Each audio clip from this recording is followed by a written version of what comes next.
It got me feeling like gin. Off this gin, I'm melodic with the smoke in the air, and the smell is hypnotic. With a strawberry swish blunt with a whole lot of chronic in a pocket, with a wallet, with a whole lot of nada. I be stressed, but it got me in the ethereal mode, with a serious soul in a cereal bowl. Like I'm searching for the sunflower, I'ma go on the road, but keep my mind open, infinite like the Konami code. Hip hop is my soul. Hope you looking when he's rapping, B-boy spinning to the beat like Mugen when he's scrapping. I'm jugging and I'm lapping on my way to Shangri-La, but some live, some die in the way of the samurai. Hear my battle cry, I might stay late and keep my fresh on a sideways 8. Yeah, I might make babes. All I need is some risotto and a cosplay chick that was born in Kyoto. Why? But that's a no-no if I ain't got that protection B. I keep my sword sheath. I don't need no BM stressing me. I wonder if there's a message G when I hear these new rappers. I ain't hating you rappers, but I prefer the boom bappers. It's the truth rappers, it's the war of the words. And I'm standing on top the castle representing the third. I guess you ain't heard. I'm following my destiny, following the God of fools, father to the death of me. A cross on my chest and resolve in my heart.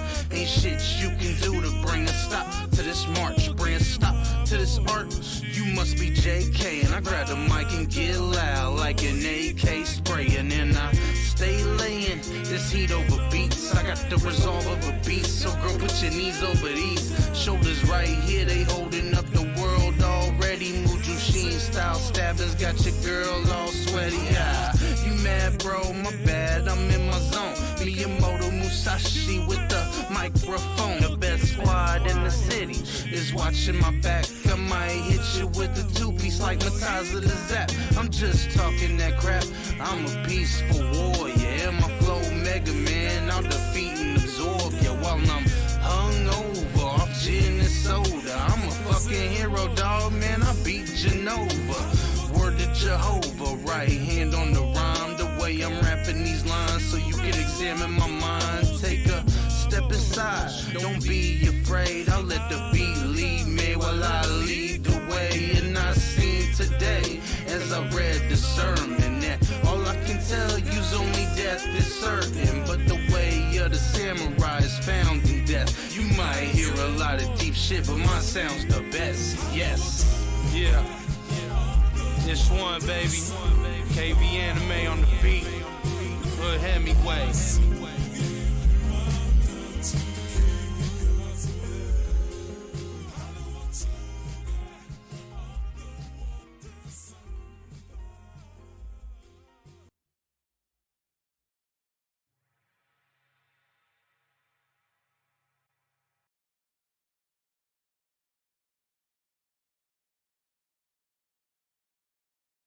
What's up, everybody, and thank you for joining. I know a few of you came over from Irate Prostates channel.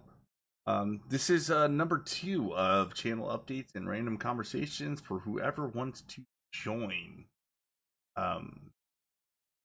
First off and foremost, I was doing this critical social justice stream, trying to explain the origins of critical theory, postmodernism, and how it relates to what we all call social justice, and the more pejorative terms of social justice warriors and cultural Marxist. I decided that I don't really want to do it on my channel, and the biggest reason is I don't want to be a YouTuber. I know I've streamed with Tom Pinoid forever, but Irate has, like, he actually had a real interest in this. And the fact that the first day we were supposed to do it on Irate's channel, that him and Atima went ahead and did the stream having the same conversation anyway, is exactly the reason why I wanted to move it over to his channel. I want somebody that wants to be a YouTuber to just have these conversations. You don't know what I'm talking about, you can look back on my channel. They all have the exact same artwork as the show card for this one. And then you can go to Irate's channel, where the show is called Accelerated Deconstruction, which, by the way, I did not pick that name. I didn't particularly like it, but Irate and Atima really liked it, so I wasn't gonna fight him over that. Uh, the second thing I want to say is I am going to just continue with this after stream format. One of the big problems when we're talking about these topics of critical social justice, right? Like just for example, we talk about anti-racism and how what it really means is there's no such thing as just not being a racist. You're either a racist that doesn't know it, or you're an anti-racist. And even if you're an anti-racist, you're racist. But the juxtaposition is racist or anti-racist. When you start talking about concepts like that and you start bringing in random people, the conversations can go on forever. And it's not a flaw. Like there's reasons why all of us just like you think of that idea. I'm sure Samaj and Stone Monkey are sitting here muted because I told them to stay muted. They think of that idea and they're like, that's ridiculous, fucking ridiculous, and they have a lot to say about it. So the fact they have a lot to say about it is why we kind of need to set our show topics and just do what we do. So I'm gonna keep doing this after stream format. So every Saturday we're gonna go live on Irate's channel, and then we're probably not going to invite guests. There might be opportunity to let some people in, but instead of having just guests join in at the end, we'll cut the stream off pretty early. Like we'll only go for like maybe an hour and a half, and then on my channel I'll do an after stream. Another thing that was really important that got brought up on our stream earlier today is it's something really big, which is why I wish Memes of Destruction was here, because he's the resident lefty.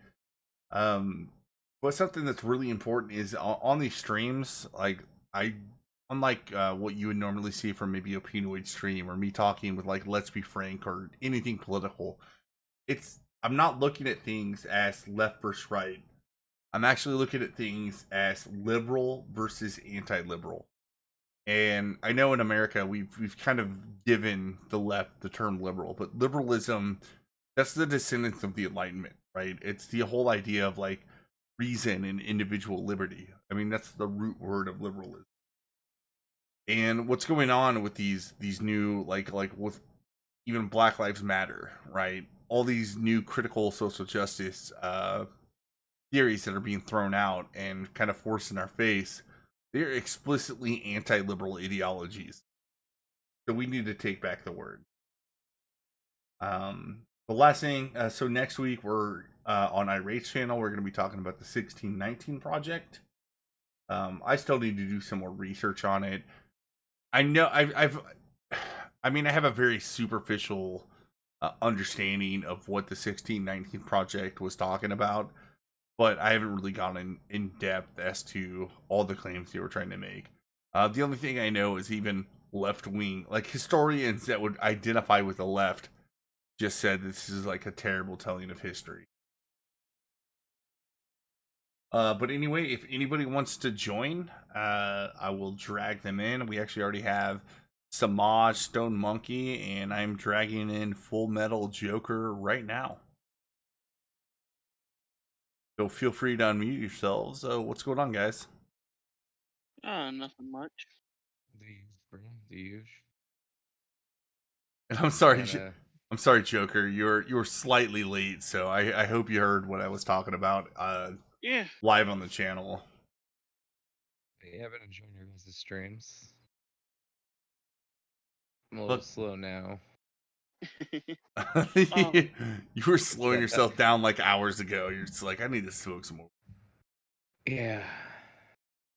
After I can turn the AC off because it was nice and cool this morning, and then left, did a bunch of shit, got home around noon, got stoned, and around like 6 o'clock I realized I was sitting here sweating my balls off. Like, fuck. Dude, I'm actually happy. It's been incredibly cool here lately. I've actually been able to lower my air conditioner down to what I really like, which is about 68 degrees, right? That's pretty fucking cool. But during the summer, I can't have my air conditioner there because it's usually about 100 degrees outside.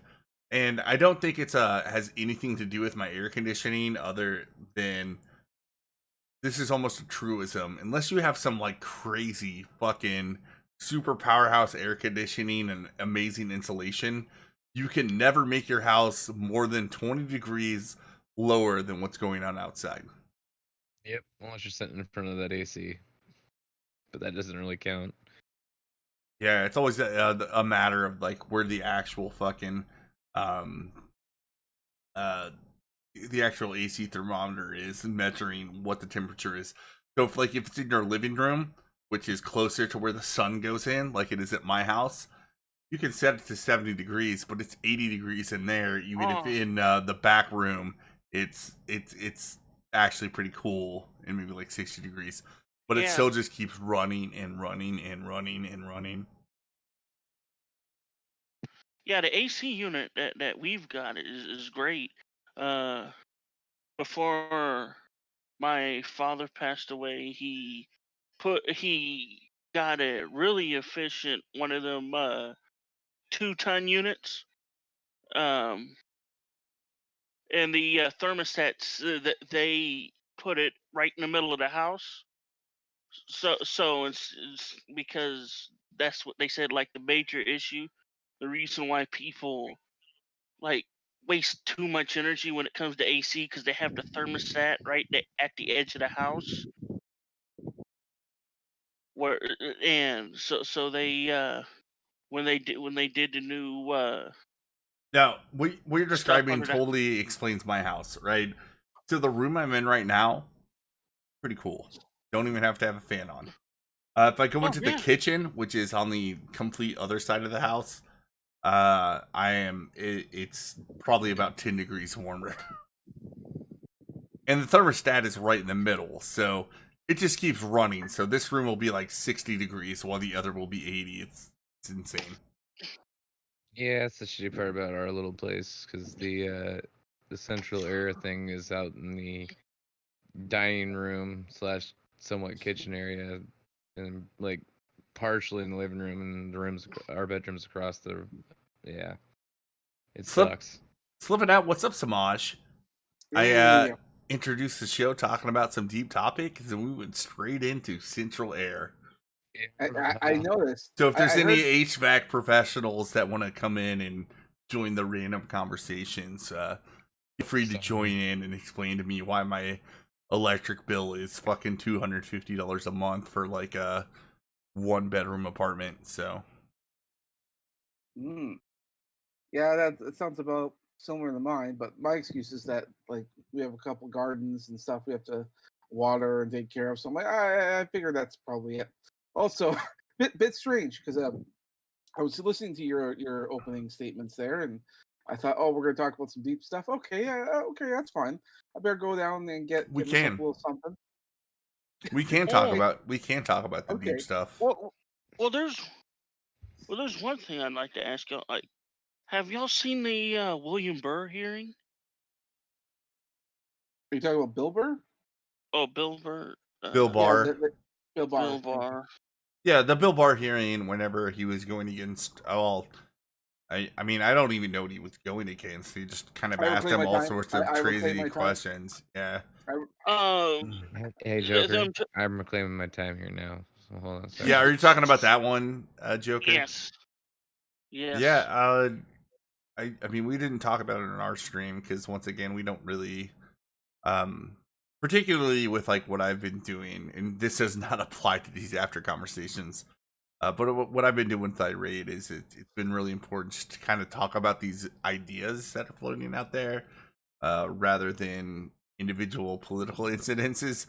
But that particular one you're talking about, like I'm just sitting here like I know the Democrats had a plan, and I just don't understand outside of people that are already complete partisans how what they did, if anybody was actually listening, it would help them. Well, I And just and don't. one I don't thing, get it. yeah, yeah. I was listening to it. I know all of you here know Ranting Monkey. They were talking about it the other day. I I just hold on. Full Metal Jacket. I reclaim my time. I reclaim my time. oh, Jesus. I'm joking. You can go on. But yeah, but the thing that really pissed me off is they're trying to accuse the federal government troops of tear gassing and pepper spraying protesters, which they're not messing with the protesters, they're messing with the rioters that are trying to burn Well, down the yeah. daggum government building. Well, and that's what was funny is like every time Bill Maher was just like, well, I disagree with that characterization, right? Like these guys were either rioters or they were people that were disobeying lawful orders. Like he said that lawful orders by police enforcement, right? Yeah, And and even if I might disagree with the idea that they were lawful orders, right? Like you're sitting right in front of the White House, where the president actually lives, and the president has a plan to go do something on other federally owned property, and you just say, look, I'm sorry, you guys have to disperse. You can come back later and hold up all the signs you want. And they're just like, fuck you, no, I'm not gonna do it. I was like, I'm sorry, like the government's not gonna put up with that, and it's never been the case. It's actually never even been the case with the idea of the First Amendment and peaceful assembly, that you just have an absolute right to go to any public property with as many people as you want and override it. That was never the case. I mean, the government has to have, like, I'm not necessarily a fan of the licensing, but there's definitely like a legitimate excuse for the community as a whole to just be like, look, this isn't good for us to have this whole thing happening at this exact place that you want to happen with. So let's come to some compromise about how this demonstration is going to go, which I completely understand. And another thing that kind of irked me is the gross characterization between what these rioters are doing and the so-called armed protesters. But they fail to talk about that. One, that area is an open carry state where, and you know which one I'm talking about. And as long as you're not over here waving your gun gun around at people, you can walk around with it freely. Two, they weren't pointing it at the police or anything. They were standing there, saying their chants and stuff. And one by one went into the government building to say what they had to say. Then they went home. They didn't tear up stuff. They didn't shoot up anything. They were acting civil, yet they're trying to pin these people as dangerous individuals just because they had their guns with them. Just to clarify, because I know exactly what you're talking about, but I don't think it would necessarily be clear to if there is a random listener that doesn't know what you're talking about. So they were trying to compare these riots in Portland and Seattle to I think was it Michigan, right? Where you had a whole bunch of people that were they were Second Amendment advocates, and they just came up and like, look, we like our guns and we like our freedom. They all showed up. A lot of them have guns on them. They stood around. They held up signs. They had permits, right? They said their piece. They didn't really threaten anybody, even though the Democratic politician was like, well, they were brandishing guns just like these other people in Seattle, as if it really draws a parallel. And then they went home, right? They didn't break anything. There was no destruction of property. They didn't try to institute their own autonomous zone or anything like that. The funny thing is the area where they were protesting at was cleaner when they left. Yeah, they made sure to show a good face with that. Yeah, they not only picked up their trash, but they picked up all the trash in the surrounding area. No, I mean, I agree. It was pretty ridiculous that they were trying to make that comparison. The only thing I think we're all missing, right? So if you listen to that as a rational person, you kind of understand what's going on. You're gonna sit there and you're gonna think, God damn, dude, these Democrats are just lying. But from a political standpoint, there was a strategy behind this. They know that most people aren't going to sit there and watch the entire hearing. And they also know that they have a media they can quarterback these quotes to. So they were trying to dig for sound bites. I don't even think they did a good job of that, to be honest. Well, I don't think they. You could tell, and you could tell they were, like you said, they were trying their asses off to get those sound bites, and that's the I, funniest Well, part here's about the it. thing: how well, can they dig for sound bites when they wouldn't let him speak? Like they well, failed horribly at that. I think part of the reason for that, the reason why they wanted him to, or not let him speak or whatever, is I think they were trying to work him up. I think they wanted him to have an outburst. Well, And they he's wanted such him a to, but yeah, yeah, they were but he's just such a they yeah. were fishing for quotes, like right. Well, They were fishing for sound bites. I think well, I think part of the reason like they wouldn't they wouldn't let him talk and they because kept interrupting him and all that is I do think they were trying to rile him up. And when that wasn't working, then they started insulting him right to his face, like you're a shill, you're a this, you're that. It was just completely outrageous. And Yeah, real I quick, think that yeah. Chigon just subscribed. Thank you. I just posted in the chat, Irate Prostate channel. Please subscribe to him because my main show is happening every Saturday on his channel, where we talk about critical social justice. And my channel is being delegated to just the after streams. Mhm. Anyway, keep going. Tomas. I do think that what they were trying to do was failing because Bill Barr is such a professional. Like this guy he's very cool under pressure. He knows how to handle these people. He didn't have one single outburst, and they were pushing like they were insulting him to his face and everything, and it didn't work, and it blew up in their Yeah, faces. he got People, he was visibly irritated towards the very end, but it didn't affect his responses to the extent that they could capture a soundbite saying he's unhinged or anything like that. mhm. The mean man just wants to be racist or something. It's like, oh, not an ounce of proof, not 1 ounce, which is good. Like this guy, oh boy, what a saint! What a saint! He could have burst on anyone. This guy has more experience than any of these Oh, politicians. if it were me, and I was backed into the corner like him, I would have lashed out because yeah, I would like I was saying earlier. I was listening to the stream, and I was furious, just like how they were treating the dude. Like, yeah, I can understand the hearing when there's case after case of tear gas and pepper ball sprays and whatever else being used. Yes, I agree. It needs to be investigated to make sure everything's done by the book. But if you're going to do such an investigation, let the man speak. Yeah, he actually he had a few like funny points. So like this is where he was visibly irritated. He was like, "I thought this was a hearing, right? I'm supposed to be heard."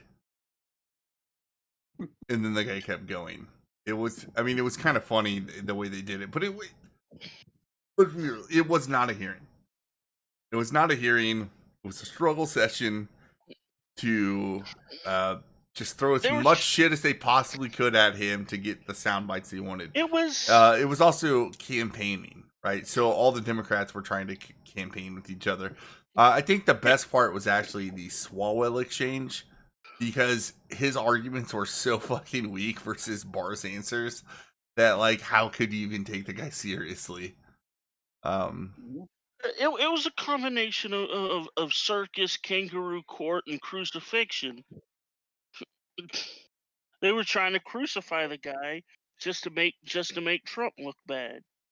Yeah, well, and then Barr explained, and this is one of the reasons why even right wing people that think that Bill Barr is just going to go side with the deep state and whatnot, which I think we've all been exposed to that theory. I don't think there's any reason to believe that's true because Bill Barr really has no reason to be in government right now. He wanted to retire. He got approached to say, "Hey, do you want to do this job?" He looked at what's going on. He was just like, "Well, I have nothing to gain or nothing to lose, right? Like the money's irrelevant. Um, he's just doing what he think is right as an American."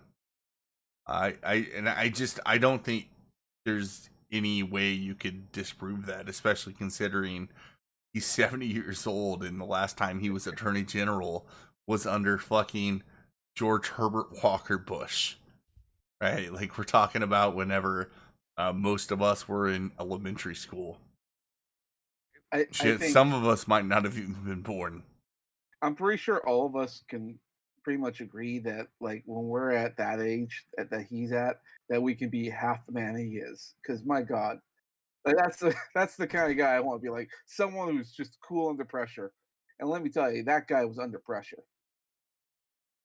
Well, yeah, I don't. Funny enough, I don't think he was. I think they were trying to put him under pressure. It's just Ah, I don't think he gives a fuck. Like we could call Bill Barr We didn't. the honey badger of attorney generals. It's Bill the Barr crazy- don't. no, you know, it's Bill like Barr when don't you- give a fuck. Like he has Well, no it's like- reason to save face or look good or anything. Like there's nothing political that could possibly benefit him at the age of 70 as a person that's already independently wealthy anyway. They were talking about his donations to the Republican Party, and he was just like looking at him. Isn't he surprised to people that I'm a Republican? And it was in the Yeah, context of that people that were like officially like on the government payroll, right, donating as district attorneys, donating to political parties. There was a disconnect there because Barr's just like, I did that over time since I was an AG in 1996 till now. But you know, I wouldn't have donated if I was an AG that entire time. So there like there was a total disconnect between the fact that Barr has been a private citizen for 20 years and he's 70 years old now versus what it would be like to actually be a government employee at this point donating to political campaigns as a district attorney. And it was still just like some opinion he just kind of threw out there, right? It wasn't something he said that was policy. It wasn't anything that Bill Barr said should be like strictly held or a disqualifying factor for people that want to be a district attorney. It was just some random comment that they tried to grill him on, and I thought that was hilarious. mhm.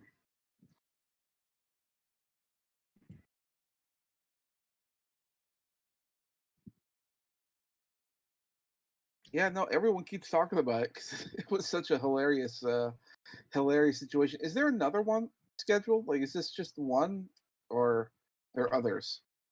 There's going to be more Barr hearings for sure, but that was the most recent one. But Yeah, one of the things that makes a lot of sense, and this is what's really sad about the American political system, is that this hearing, especially in an election year, was not about like trying to find any real truth or any real reason to think that Bill Barr wasn't just doing his job as you would normally expect under any president, regardless of political affiliation.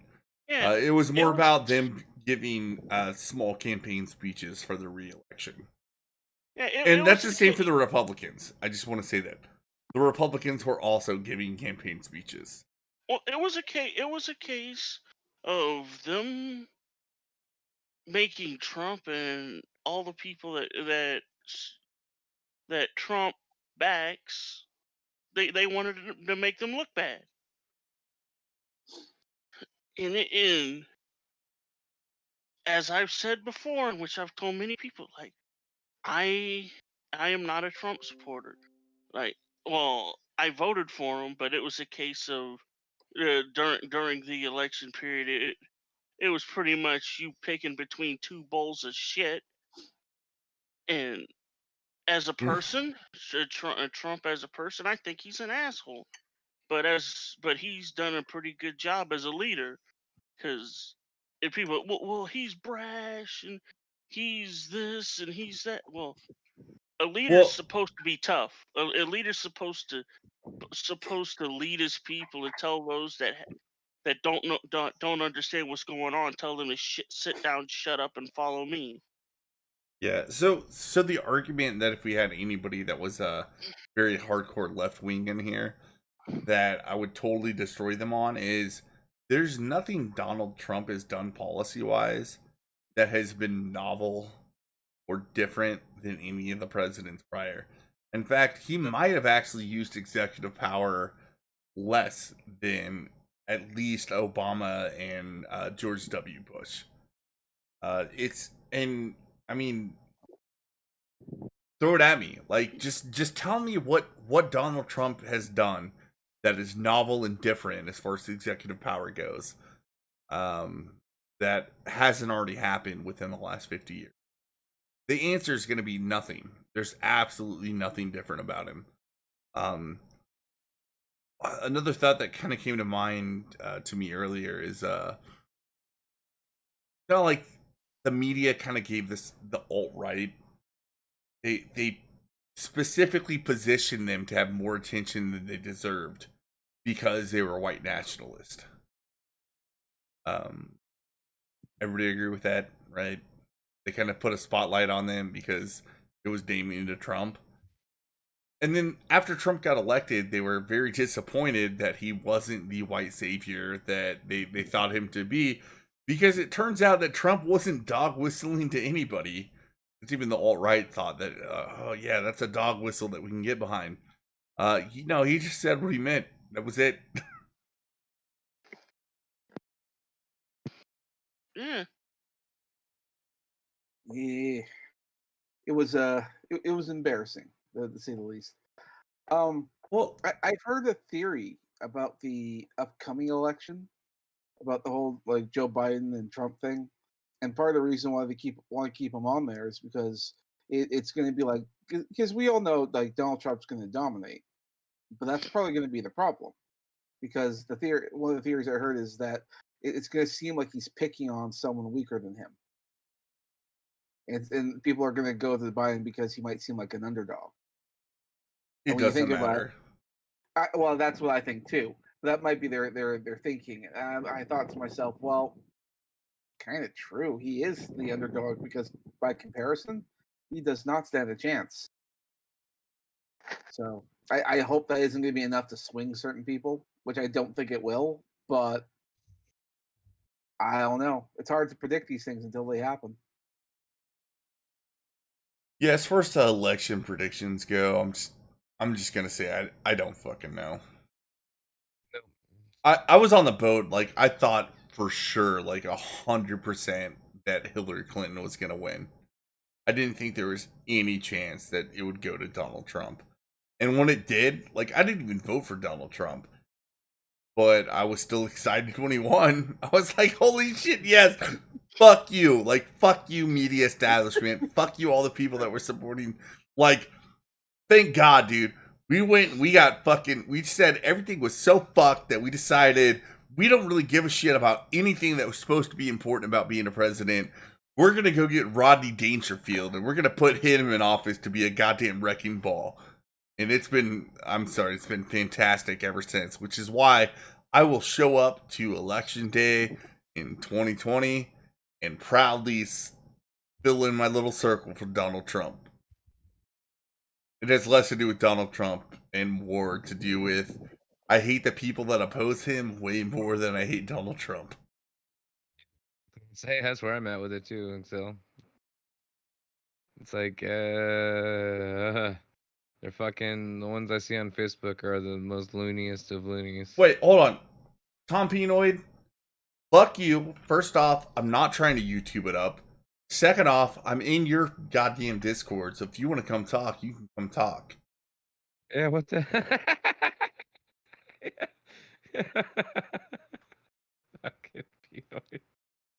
Oh shit. I'm really not like I had my first time I created a topic that a lot of people are watching on my channel, which was this critical social justice shit that Tom Penoy doesn't give a shit about on the terms that we're talking about, right? Which is why I did it on my channel. And I came to the conclusion that I'm a shitty human being and don't really care about having a YouTube channel. And I outsourced it to Atima and Irate, who actually like the same conversation I do. And they're going to keep it going even after I decide that I don't want to do it anymore. So I think I made a great decision there, which is the opposite of what being a YouTuber is, which would be trying to boost up my own channel that I don't give a shit about.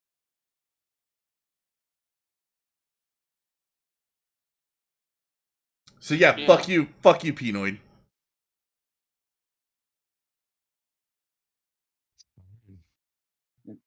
sorry to derail the conversation that way. It's all good. Tom Pinoid's like he's mostly just sitting there like just being like, well, yeah, like why aren't we doing streams together? And it's like because our schedules are all fucked. That's the real answer.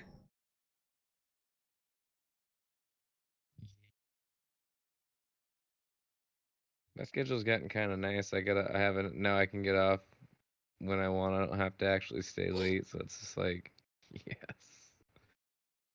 Dude, get off at 3:30 every day. It's just like much better than getting off at 4:35. I don't know. I've actually thought about doing a troll YouTube channel, which I wouldn't actually do because it takes too much effort, but I kind of have a pretty good idea. YouTube will pay people to actually support the opposite of what we've been talking about with critical social justice. And I understand it enough that I could probably write the script to have those conversations and make it seem legit. And then we get a whole bunch of subs and YouTube would pay us and never ban us because we have the right opinions. I mean, that's a big troll towards YouTube. I mean, I not that I would support anything about trolling YouTube, because we know that that's not a good idea. Wink, wink, nudge, nudge. Shut the fuck up.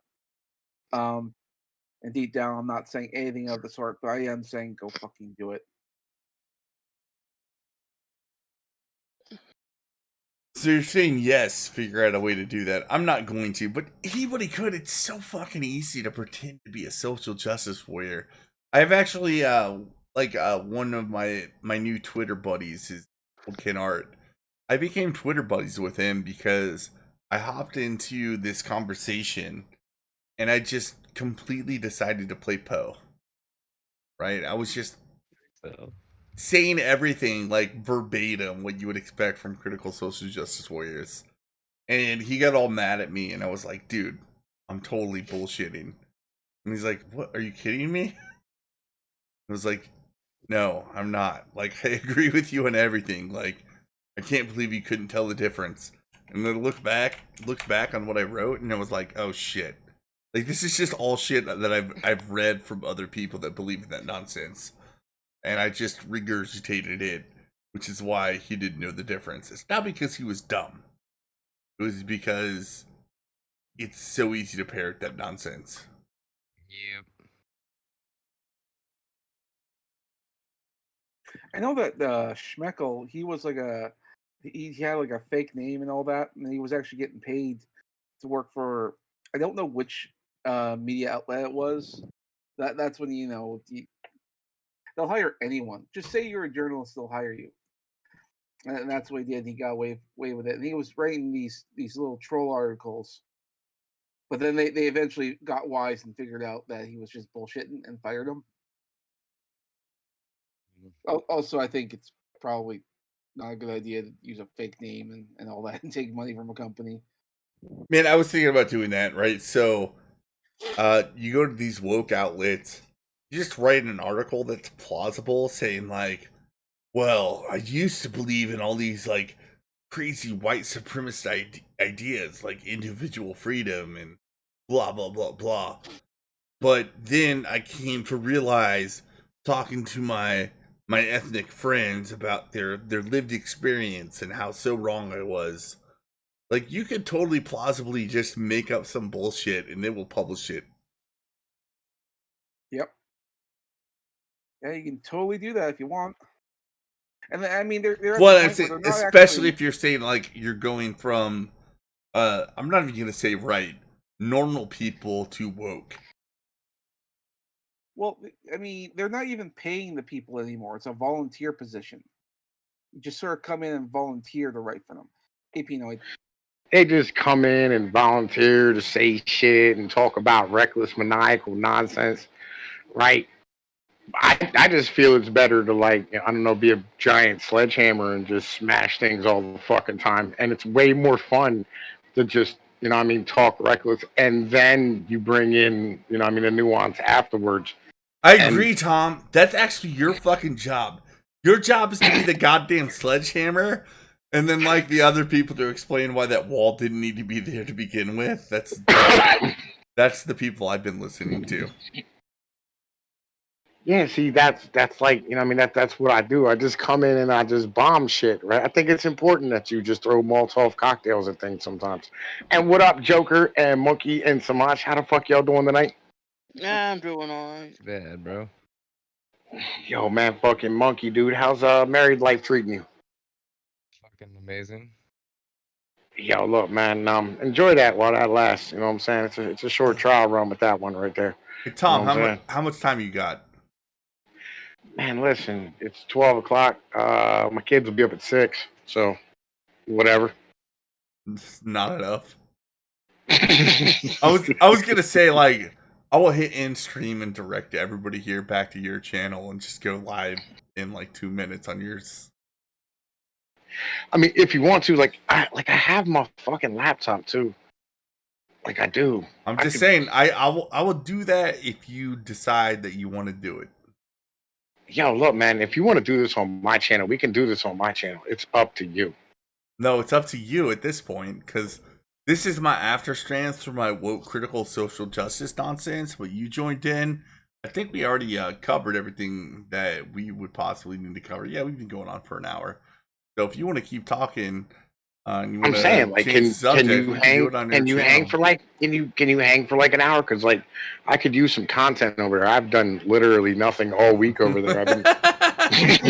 Yeah, I can do it for an hour. Everybody, I'm gonna hit in stream here because we talked about what we were going to talk about on our stream, and we're gonna have completely radically different conversations on Tom Pinoy's channel here very shortly. So. Let me go ahead and send the link to Tom P's channel. Talk while I'm doing.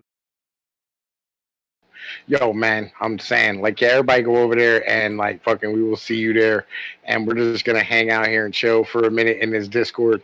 And if anybody wants to come bullshit with us, you know where the fuck we are. We're on my goddamn Discord, hanging out, chilling. You know what I'm saying? We're gonna do some shit on my stream, and I'm gonna tell some stories about my experience this week being discriminated against for being white. It was fucking great. Shit. All right, well, I'm hitting in stream, dude. I'll see you guys in 5 minutes on Tom P's channel.